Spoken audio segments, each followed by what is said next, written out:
Hindi ka ba nagtataka kung bakit pag nag-loan ka ng sasakyan, yung maximum term is only 5 years. Pero pag nag-loan ka ng bahay, yung maximum term is 20 years sa bank at sa Pag-ibig is 30 years. Bakit kaya?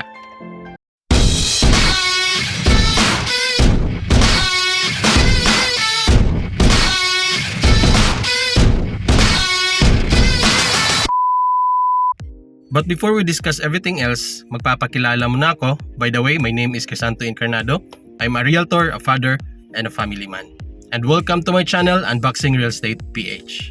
By the way, if you haven't subscribed to my channel, please subscribe to my channel, Unboxing Real Estate PH. You can also give me a thumbs up, and if you want, you can click the bell icon so that you will be notified on our next video. So go back to our topic, bakit kaya na yung sasakyan is only 5 years maximum term at saka yung bahay is maximum of 30 years to pay. The main reason for this is because of the depreciation value at saka appreciation value. Tanong, yung bahay ba nagdi-depreciate yung value? Ang sagot is yes, nagdi-depreciate in value yung bahay. Pero yung lupa na kinatatayuan ng bahay mo, nag-a-appreciate ang value. Of course, yung bahay natin meron yang wear and tear. Ibig sabihin, yung mga materials na ginamit ng bahay natin, yung semento, yung kahoy, yung plywood, yung metal na ginamit, in time, it will deteriorate. That's the reason why it will depreciate its value. Pero bakit umaabot pa rin ng 20 to 30 years maximum ang term ng isang real estate property? And the main reason for that, it's because of the land. Yung lupa na kinatatayuan ng iyong property. Because yung lupa, yun yung nag-a-appreciate talaga in value through time. So ibig sabihin, after 20 years or 30 years, your expenses sa pagpapatayo ng bahay mo will overtake through time by the value of your land or the lot kinatatayuan ng bahay mo. It means to say that property will really increase in value. It could be times 5 that time, or it depends on what are the developments around the property you are living. That is the reason why banks and Pag-ibig financing will allow you to loan that property for 20 to 30 years. Kung hindi mo nabayaran within that certain period of time yung property, the bank can sell it on a higher price, more than what you have loaned to them.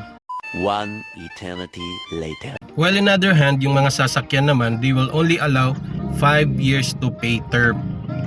Ang kadahilanan niyan, yung mga sasakyan, they depreciate in value through time. And yung maximum term lang na binibigay ng bank sa'yo is only 5 years because yung mindset ng bank, after 5 years, yung car na niloan mo is zero na yung value sa kanila.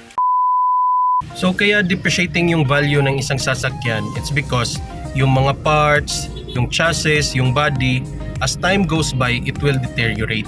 At pag deteriorated na yung parts, kailangan mo na siyang palitan to make it run efficiently.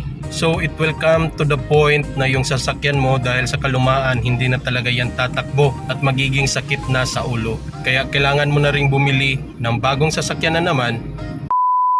And yung mga banks, if your car is already aged 5 years and above, hindi na nila tinatanggap as collateral. So, the shorter time you pay your car loan is much better for the bank. And the higher time you pay your housing loan, much better sa bank. And as a time goes by, yung appreciation at saka yung appraisal ng value ng property mo, it will go up. It means to say, kung magkano yung i-apply mo na loan, it will really fit in the amount of the appraisal of your property. This is also the reason why most of people will prioritize buying a house and lot rather than a car. And dahil yan sa concept ng investment.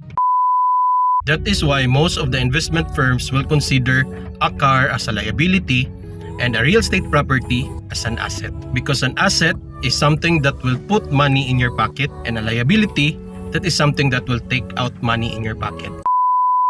In this topic, I'm not saying na wag ka nang kumuha ng sasakyan. All I am saying is that it's just a matter of priority. It depends on you kung ano yung priority mo as of now, yung bahay ba or yung sasakyan. Dahil yung sasakyan naman, it will help you for comfortability of your travel as well as for safety. But if you are a type of person that is looking for an investment and for a future appraisal of your property, I can really assure you that if you will get house and lot first, it will be the wisest and the best investment that you will have in your life. At dahil yan, yung bahay is one of the basic needs. A person cannot live without a house, at halos lahat ng mga tao dito sa mundo ay nangangarap talaga na magkaroon ng bahay at lupa. So, anong team ka ba? Team bahay or team sasakyan? So, comment down below if team bahay ka ba or team sasakyan. Alright, so that's all for today. Thank you so much for watching this video, and if you haven't subscribed to my channel, please subscribe to my channel Unboxing Real Estate PH and give me a thumbs up, and if you want, you can click the bell icon so that you will be notified on our next video. So for that, paalam pansamantala. Thank you so much for watching. See you on my next videos.